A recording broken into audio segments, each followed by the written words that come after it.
corruption among staff have been frequent. The treatment of inmates with mental health issues has been a particular concern, with critics arguing that the facility is ill-equipped to handle such cases appropriately. Likewise, the treatment of juvenile inmates is a subject of controversy. There have been calls for more appropriate handling in the facilities for young offenders.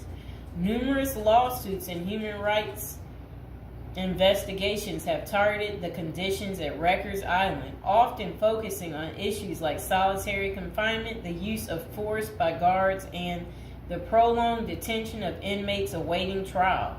Now would be a good time to like the video, to subscribe. And are you guys enjoying the prison series? Do you like hearing about all the different prisons, learning with me together? If so, go ahead and comment below. So, when visiting Rikers, journalists and prison reforms discovered temporary holding cells described as covered with rotten food, urine and feces and blood. Inmates were using plastic sheets for blankets and cardboard boxes for beds. Maggots crawled over everything. Up to 26 men were crowded into a single cell where they used plastic bags as toilets. Prisoners kept in holding cells, which should be used for only 24 hours or less, often stayed there for more than a week awaiting transfer. In that time, food and medical services were not routinely provided. Now let's hear that paragraph again, just a small bit of it.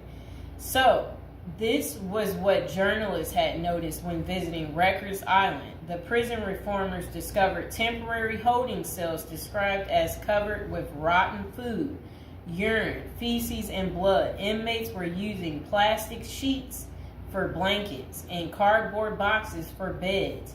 Maggots crawled over everything. Up to 26 men were crowded into a single cell where they used plastic bags as toilets. That does not sound good, does it, people? It's disgusting. So over the years, there have been various attempts to reform Rikers Island, focusing on improving conditions, reducing violence, and providing better mental health care. Amid mounting pressure, activists and political leaders have urged the city to close Rikers Island. In 2019, the New York City Council voted to close the jail completely by 2026, intending to replace it with